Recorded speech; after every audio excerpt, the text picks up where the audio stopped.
Сайн мэцхан өрхөм үзэгчтэй намайг Гамбатын баасан сүрэн гэдэг та бүхэн дэлхийн төв 7 хоногийн онцлог мэдээ нэвтрүүлгийг хүлээн авч байна. Та бүхэн мэдэж байгаа бид энэ нэвтрүүлгээр өдөр бүр хөрш орнууд болох Бурят, Ирхүү хот, Чита, Якут, Халимаг болон Хятадд өрнөж байгаа гол үйл явдлуудыг хүргэдэг. Харин 7 хоногийн төгсгөлд онцлог мэдээнүүдийг төвөрлөж дүгнэн хүргэдэг. Ингээд өнгөрсөн 7 хоногийн онцлог үйл явдлуудтай танилцъя. Эхэлцгээе.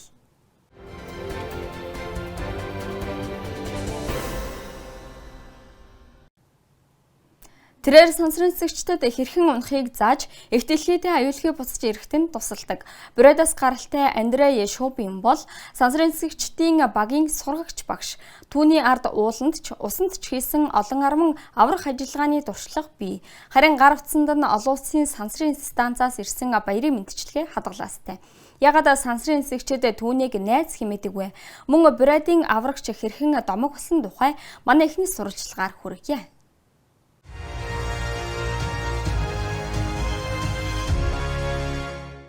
Андрей Михайлович Шубин бол хэтрүүлэлгүйгээр хэлэхэд үнэхээр онцгой хүн. Тэр бол аав, асрагч, сансрын нисгэгчдийн сурагч багш. Мөн өөдрөг амьдралд хайртай нэгэн. Би үргэлж үйл явдлын төвд байхыг хүсдэг. Жишээ нь тэнд нэг өмчлөө гэж хэлэхэд гэртээ сууж байхаар би тэнд байсан, гаргаж авсан гэж дотроо бодох надад сайхан мэдрэмж өгдөг. Нэг удаа удаан хугацаанд гэртээ байж бэлтгэлд яваагүй болохоор баг зэрэг ууртай болж эхэлсэн. Тэр үед ихнэр маань хурдан бэлтгэлд яваа гэж хэлсэн юм.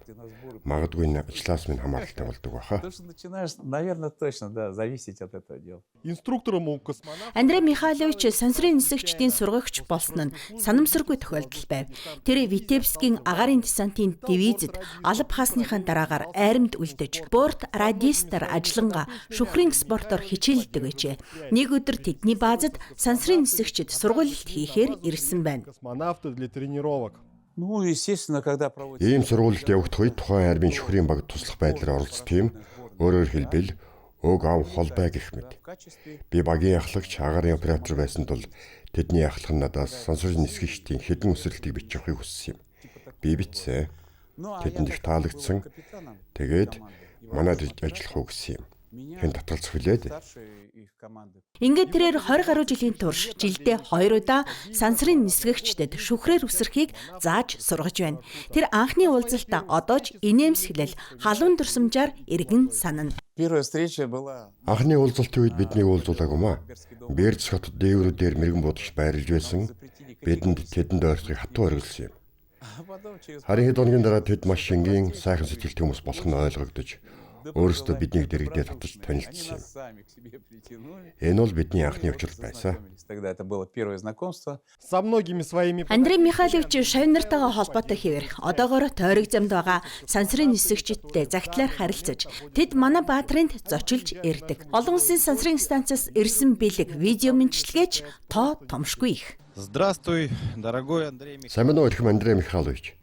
Өнөөдөр 2016 оны 9 сарын 5. Өнөөдөр нэг тийм баяртайч, бас гонигтайч өдөр байна. Маргааш бид олигтой хамт дэлхий рүү уцна, харин тооликэнд ганцаараа үлдэх юм аа. Энд манай найзууд би, Миша Турбинид, би байнга очиход юм. Хамт саунд ордог. Петя Дубров та бүхэн мэдэн дээ. Тэр манайд 2-7 хоног зочилж байсан. 2 жилийн өмнө шинжилээр ирсэн юм аа. Визов киноноос нь мэднэ. Тэр Юлия Персилдтэй хамт сансарт бараг гол дүрийг бүтээсэн. Колечо бүтэн жил сансарт ажилласан. Бид тэр үед телеграмаар харилцаж байсан юм. Нэг удаа тэр надад зургийг явуулаад таньж байна уу гэж асуусан.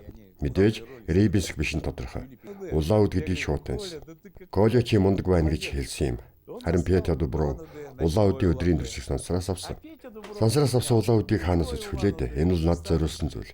Надаас нэг удаа хэдэн Оросын холбооны улсын баатар найзтай гэж асуухад тоолоход 32 хүн болсон. Хоёр нь туршигчд. Тэр ажлынхаа тухай, хамтран зүтгэдэг хүмүүсийн тухай асар их хүндлэлтэйгээр хайрлаж ярьдаг. Ийм чин үнэнч сэтгэл зүрхээрээ ажилдаг хүнээс суралцах зүйл олон. Надад дургүй ажил гэж байхгүй, би ажилдаа хайртай. Ажилдаа ч ажлаасаа ч нисэж очдог. Гэрт минь гэр бүл хүлээж байдаг. Магадгүй энэ л жих ад жаргал. ажил руугаа нисэх мэт тэмүүлэх. Би ингэж бодд юм аа. Это, наверное, счастье и есть, вот, когда ты на работу летишь на крыльях. Вот я считаю, да. Там где есть, пригодился. Брэдэд үндэсний бүхийн бүх барилдааны томоохон тэмцээн болж Монгол, Тува, Якут болон бусад бүс нутгаас 750 гаруй бүх хуран цугларлаа.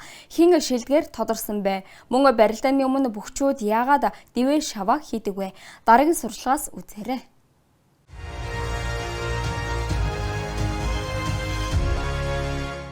Бүх барилдаан тэмцээний мөнмөлгүй аврах цолны төлөө 750 тамирчин хүч сорж байна.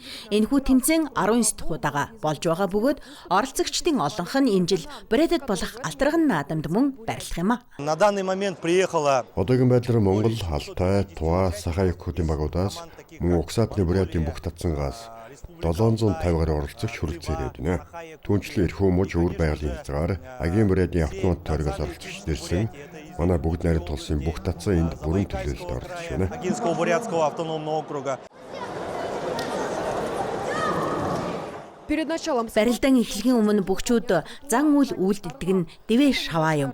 Хүч чадал, бяртынхээ өөртөө итгэх итгэлийг илтгэсэн бие халаалт төдийгүй өвөг дээдстэй хүндэтгэл үзүүлж байгаа хэрэг ажээ.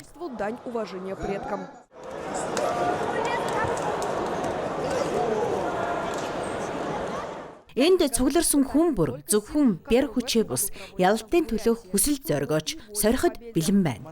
Сандрын малгай давмаар байна, шилдэн болмоор байна. Би цагаан дарих тэмцээнд 4 дахь удаа оролцож байна. Үндэсний бүх надад их таалагддаг. Учир нь энэ бол манай үндэсний спорт.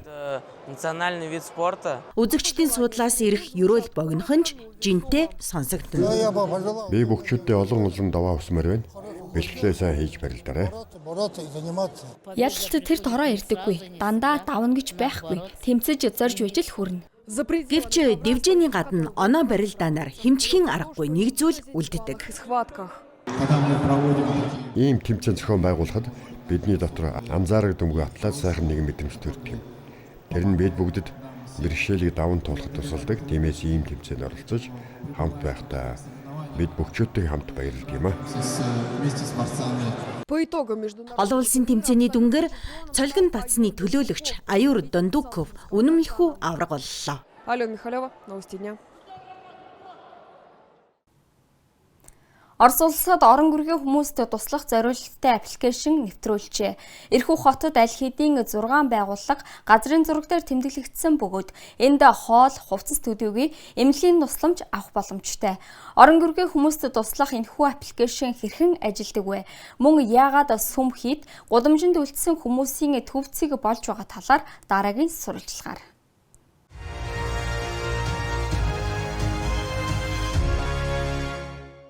Век информационных технологий у каждого из нас есть. Орчин үеийн мэдээллийн технологийн эрэнд хүмүүр гар утас таблет эсвэл зөөврийн компьютертэй болсон. Харин орон гэргийн хүмүүст хэрхэн туслах вэ? Хаана хооллож хувцас авч болох вэ? Одоо үүний хариуг орон гэргийн хүмүүст туслах нэртэй нэг аппликейшнээс авах боломжтой болжээ. Зөвхөн татаж авч бүртгүүлэхэд хангалттай. Ингээд дэлгэцээр бид хаанаас тусламж авч болохыг харж байна. Аппликейшн эрхүү хотод хэрхэн ажиллахыг хамтдаа харцгаая. Эхний цэг рүү явцгаая. Это приложение и отправимся на первую точку. Эрхүү хотын хамгийн эртний үнэн алдартны сүмүүдийн нэг бол Харлампийн сүм. Тус сүмийг Архангел Михаил болон магнезийн игэнтэн Харлампийн нэрэмжит болгон ажиллажээ. Сүмийн хашаанд аврагтун хамгаал нэртэй хэрэгцээд хүмүүст туслах буйны сан үйл ажиллагаа явуулдаг нь бэлэгдлийн утгатай. Бид эрэгтээс ирүүлсэн хувцсыг хүлээн авч төрөл төрлөөр нь ангилдаг. Эрэгтэй, эмэгтэй, сургуулийн насны охид хөвгүүд мөн бага насныханд зориулж ялах нь гутад болон газар хувцас, хүрүүмэ бальтаа гэд янз бүрийн нас хэмжээтэй хувцас бий. Разных возрастов, размеров. Туссан 10 гаруй жилийн турш амралтын өдрөгүй ажиллаж байна. Мэргэжилтнүүдийн хэлснээр хүмүүс баярын өмнөхөн хамгийн ихээр хувцас хандвилдаг аж. Энэ хооронд сайн дурынхан бүртгэл хөдөлж хэрэгцээтэй иргэдийн хүсэлтийг авч дараа нь тусламжийн багц бүрдүүлдэг. Мөн тэд ийм тусламж үзүүлэхдээ баримтлах чухал зөвлөмжүүдийг санууллаа. Пожалуйста, отдавай. Та бүхэн өөрсдөө болон хүүхдүүдтэй өмсгөдө бэлэн хувцас хандивлаарай. Товч сахилгаан довчлуур зэрэгнээ бүрэн ажиллагаатай байх ёстой. Хувцас цэвэр амьдрах толбгүй үнэргүй байвал зохино. Эдгээр энгийн зөвлөмжийг мөрдвөл таны өгсөн зүйлс хэн нэгэнд үнэхээр тус болно. Неприятных запахов, без дыр. Аппликейшны газрын зураг дээрх дараагийн цэг бол нийгмийн халамжийн хоолны газар. Амьдралын бэрхшээл дунд авралын арал гэж хэлж болох газар юм. Энэ бол Геген Ксения Петербургская болон Йон Кронштадтскийн нэрэмжит сүмийн дэргэдэх буйны хоолны газар. Сууроккогийн гудамжны 13-т байрлах энэ газар сүүлийн 8 жилийн турш амралтын өдрөөс бусад бүх өдөр инэрлийн эгч дүүснэр халуун хоол бэлтгэн савлаж өгдөг. Это обед для бездомных? Энэ бол орон гэргүй хүмүүст зориулсан өдрийн хоол, үүнд халуун хоолой, талах, цайны амттан мөн халбаг орно. Маша халбаг нэмээрэй. Маш ложки еще. Эхний үйлчлүүлэгчид ирлээ. Вадим найзынхаа хамт өдрийн хоол авахар иржээ. Тэд удирдлагын чанартай ажил хийдэг. Амьдрал нь амаргүй гэдгээч хуваалцсан ч тусламжаас татгалздаггүй. Энэ бол маш хэрэгтэй тусламж. Заримдаа идэх газар ч хоолч байхгүй байдаг. Харин энд бол үнэхээр том дэмжлэг болдог. Энэхүү буйны хоолны газрыг Геген Ксения Петербургская болон Йон Кронштадтскийн сүмийн ламтан Проторери Александр Василенко үүсгэн байгуулжээ. Энд зөвхөн өөрсдөө ирж чаддаг хүмүүст төдийгүй бусдад ч тусламж үзүүлдэг. Чаще всего приходят Ихэнхдээ орон гэргийн хүмүүс ирдэгч, гэртээ амьдардагч, ядуу, өөрсдөө тижээж чаддаггүй хөгжлийн бэрхшээлтэй хүмүүс ч бий. Бид тэдэнд ч хоол өгдөг, хинт ч татгалздаггүй. Үйлсгүй итгэл бол өхмөл гэсэн сургаал бий. Хүмүүст туслахын тулд бид энэ замыг сонгосон. мы выбираем именно это. Үүнээс гадна энэ тусламжийн хоолны газарт анхны тусламж үзүүлэх боломжтой бөгөөд аппликейшнд ч мөн тэмдэглэгдсэн байдаг. Энд жижиг боловч шаардлагатай тоногдох хөрөмжтэй эмнэлгийн өрөө бий. Манай өрөөнд толгойвдвол ийм мөхч шаардлагатай үед анхны тусламж үзүүлдэг. Ийм тохиолдол байнга биш заримдаа хүмүүс ирж бид тусалж чаддаг. Можем помочь ему. Эрхүүгийн епархийн хэлснээр орон гэргүй хүмүүст туслах аппликейшн нь сүсэгтэн сайн дурынхан болон энгийн иргэдэд ойролцох, хорогдох байр, үнэгүй хоолны газар, эмнэлгийн тусламжийг хурдан олоход тусалдаг. Мөн ямар үйлчлэгээ үзүүлдэг, шууд холбогдох, эсвэл орон гэргүй хүнд хэрхэн туслах талаар зааврыг үзэх боломжтой. Анх энэ нь Оросын үнэн алдартны сүмийн нийгмийн үйлчилгээний Синодын хилцээний хамтран гаргасан орон гэргүй хүмүүст туслах гарын авлага байсан юм. Гэвч цаг хугацаа өнгөрөхийн хэрээр ном тиймч үр ашигтай биш болсон. Тиймээс хүн бүр хурдан хялбар мэдээлэл авах боломжтой байх үднээс энэхүү аппликейшнийг бүтээсэн. Энэхүү жагсаалтад төрийн үнэн алдартны болон олон нийтийн албан ёсоор үйл ажиллагаа явуулдаг төвүүдийг багтаажээ. Эрхүү хотод одоогоор 6 байгууллага бүртгэгдээд байна. Аппликейшнийг Москва хотын Теплый прием төвийн мэргэжилтнүүд боловсруулсан бөгөөд одоо Оросын холбооны улсын бүх иргэд ашиглах боломжтой болжээ. Константин Синицын, Середина земли, Иркутск. Өөр байгалийн хязгаарт олон хүүхэдтэй байхыг амьдралын үнэт зүйлээ болгосон гэр бүлүүд амьдарч байна. Оросцоо бурайд уламжлал хосолсон ах уй, хамтын зог, харилцан дөшиг тулгуураар баатруудаа өсгөж байгаа эдгээр гэр бүлүүд хэрхэн амьдарч байна вэ? Мөн төрөөс олон хүүхэдтэй үрхүүдийг хэрхэн дэмждэг талаар хамтдаа сонирхъя.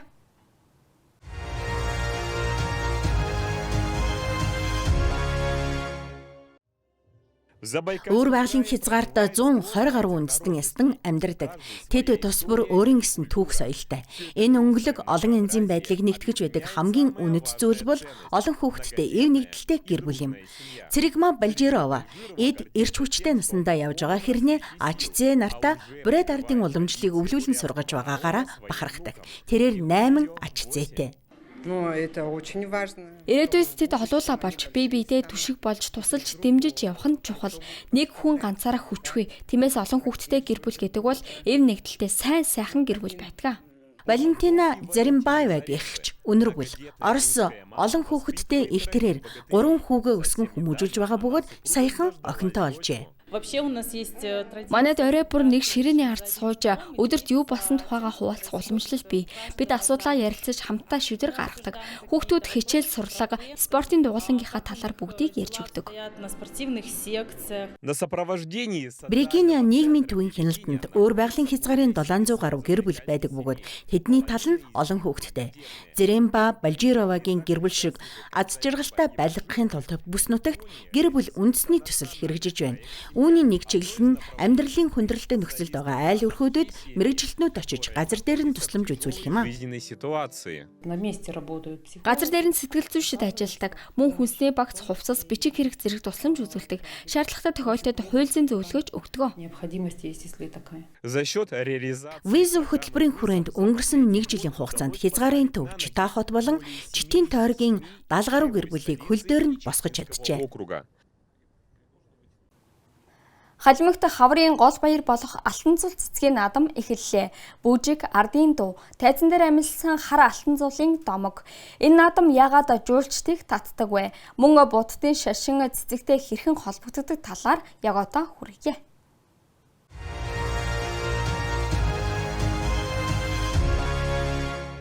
В Калмыкии стартовал фестиваль тюльпанов. Халимагт алтан цул цэцгийн наадам эхэллээ. Хаврын гол баярт зориулсан арга хэмжээнүүд Элстэй хотын олон байршилд зохион байгуулагдаж байна. Тухайлбал хотын төвд байрлах 7 өдрийн пагода соёлын цогцлборын талбайд Халимаг хотон уг садны гэрүүдийг байрлуулжээ. Нийслэлийн оршин суугчид болон зочдод гар урлалын бүтээлүүд, үндэсний хатгамал, эдлэлүүдийг дэлгэн үзүүлж, Халимаг ардын соёл, ахуй амьдрал, аман зохиолтой танилцуулсан байна. Мөн тайзнаа Халимагийн уран бүтээлчид хамтлагууд ардын дуу, эрч хүчтэй бүжгээр үзэгчдийг баясгалаа. Коллективы и ансамбли Калмыкии.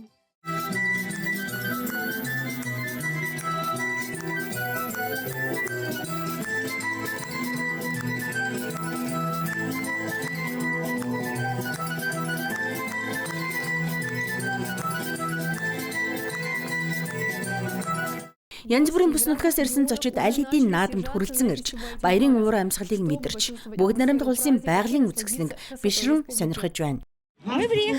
Бид Карачая, Черкесээс ирсэн. Танай бараг хөршүүд гэсэн үг. Байгаль үнэхээр их таалагдлаа. Танай цэцэрлэг түрээлэнгээр алхах боломж олгосонд маш их баярлалаа. Ставрополийн хязгаараас ирсэн. Бид Элстэй хотод байнга ирдэг. Халимаг улс улам сайжирч илүү цэвэр үзэмжтэй болж шинэ барилгууд нэмэгдэж байна. Бид үүнийг анзаарч харсан. Одно из самых атмосферных... Алтан цул цэцгийн наадмын хөтөлбөрийн хамгийн уур амьсгалтай үйл явдлуудын нэг нь нээлтийн нислэл юм.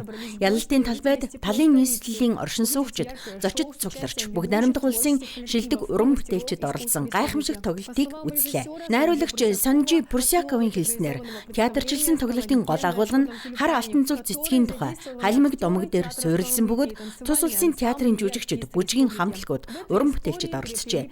Энэхүү бүтээлд соёл, буддизм, тайзны урлаг, уйлдан шингэсэн байна. Бид арай өөрөөр хандхаар шийдсэн юм. 1 цаг 20 минут үргэлжлэх бараг жүжиг шиг театрын тоглолт хийхэд зорьсон үндсэн Халимаг ардын хар алтан цул домог. Тусгайлан зохиол бичиж өөрсдийн домог, философи, ариун газар нутгийн утга учирыг мэдрүүлж хүмүүс яагаад энд ирэх ёстойг харуулахыг зорьсон юм а. Якут улсад Лабедия Райна босоо гүйлтийн тэмцээн боллоо. Оролцогчид байгалийн эко замын огцон мөксөр хэсгүүдийг туулж хамгийн дэсвэртэй нь 12 минутын дотор зайгаад дуусгажээ. Хин Якут дайчны хувцас өмсөн гүйч вэ? Хамтдаа үзцгээе.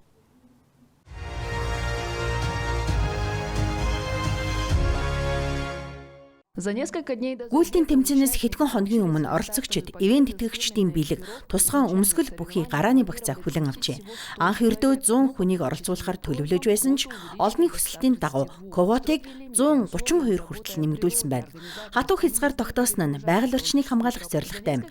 Зохион байгуулагчид байгалийн замыг хэд ачаалалгүй зам дээр бөөгнөрл үүсгэхгүй байхыг зорьжээ. Хүүхэд бэлэн бүгдэд амжилт хүсье. Тэмцээний өдөр эрч хүчтэй бие халаалт, уламжлалт, алгис ерөөлийн судлалаар эхэллээ. Гарааг онцгой хэлбэрээр зохион байгуулж 20 секунд тутам 2 гүүгч замд гарч байв. Гүүгчдийг амс хийх 9 цаг хүлээж байлаа. Эхний хэсгүүд харьцангуй амархан байсан ч огцом өгсүр хэсгүүд дээр олон тамирчин алхаанд шилжихээс өөр аргагүй болсон байна. Баримт хүрсэн хүн бүрийг тэмцээний бэлэгдэл бүхий онцгой медаль, мөн Лена мөрний багнан хадны ориглоос харагдах гайхамшигт үзэмж огтлаа.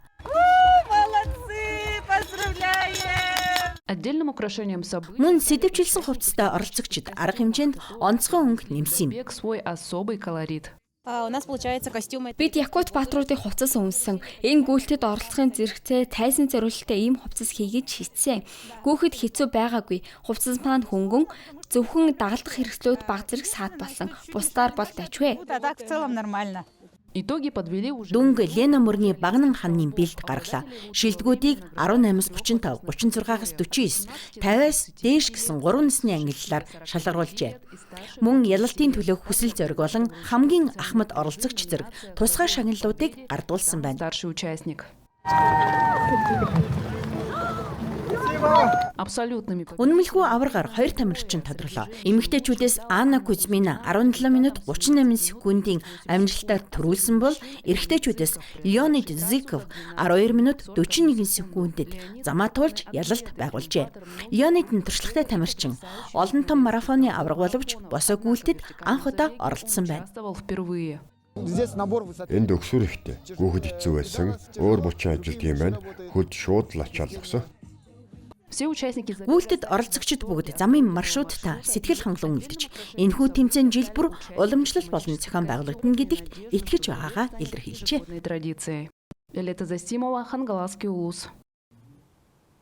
Усан тулаан ариун зан үйл хосолсон баяр Хятадын дай үндэстэн ус тасцах баяраа тэмдэглэлээ. Мянган хүн бие биеэрээ хусаар шүршин аз жаргал ариуслыг бэлэгддэг. Юннан мууч эртний уламжлалаа хэрхэн аялал жуулчлалын хөдөлгөгч хүч болгож байгаа талаар бүгд найрамдах Хятад улсын манай хамтрагчдын бэлтгэсэн сурвалжлагаас.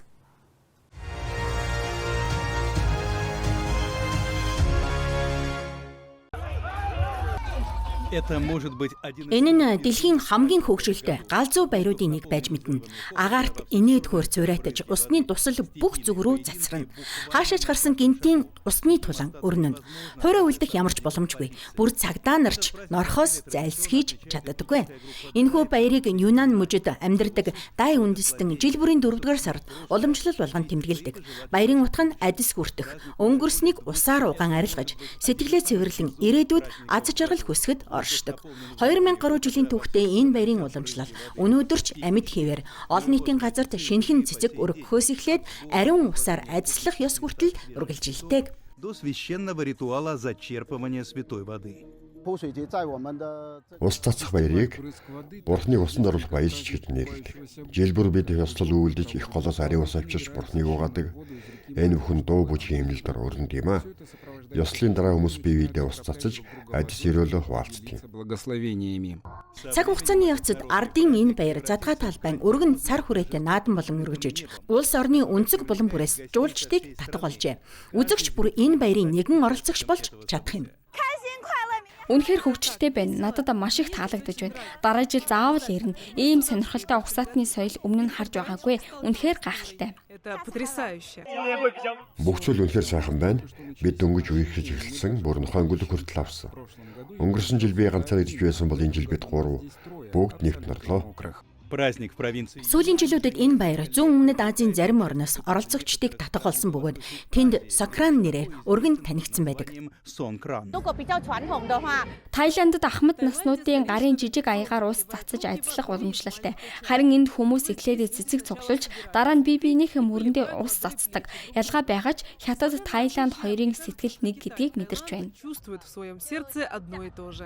Байгалийн үзэсгэлэнт тогтооц угсаатны олон янз байдлаа туршиглан Юнан муж ийм уламжлал баяруудыг аялал жуулчлалын хүчтэй хөдөлгөгч хүч болгож чаджээ. Статистикийн мэдээгээр 2025 онд тус мужид 780 сая гаруй жуулчин ирж 160 тэрбум Америк доллароос давсан орлого олсон байна. Бид ийм баяруудад соёл 100 цэнгэхэн илүү өргөн агуулгыг нэтгэхээр төлөвлөж байна. Соёлын өвийн үзүүлбэр, хөгжмийн арга хэмжээ, нутгийн хоол, тэр бүхэл орон нутгийн кофегч багтаана. Ийм баялаг хөтөлбөр илүү олон жуулчин татах боломж бүрдүүлнэ. Өнөөдөр усаар байлдах нь намдсан ч энэ хотод жуулчдад үзэж харах зүйл хангалттай. Зүгээр л норсон хувцас хувраагаар солиод гадагш гарахад л хангалттай. Баяр үргэлжилсээр. Хятадд нэг хуурсан амтан болох гахай бугыг авран хамгаалж байна. Одоогоор энэ төрөл зүйлээ зөвхөн тус улсын 3 амтны хүрээлэнд үлдээд байгаа. Судлаачид бяцхан амттын алхам бүрийг анхааралтай ажиглан ирээдүйд байгальд нь буцаан нутагшуулахаар зорж байна. Төрөл зүйлийг хамгаалахын төлөө биологчид хэрхэн ажиллаж буйг төгсгөлийн сурвалжлагаас үзээрэй.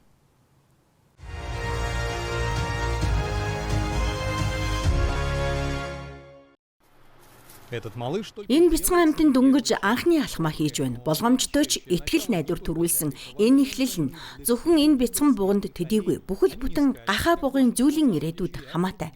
Тэд бусад буг шиг үсэрч давхигдгүй. Харин толгоогоо доошлуулан хөдөлдөг бөгөөд ингэснээр саад бэрхшээлийн доогуур шурган нэвтрэхэд илүү хялбар болдог. Ийм хөдөлгөөний хэвэг маяг нь гахаатай төстэй тул энэ нэрийг өгчээ. Одоогоор Хятадын ердөө 3 амтны хүрээлэнд гахай буг байдаг. Манайха хамгийн тав нь бөгөөд нийт сүргийн 70% хувийг эзэлдэг.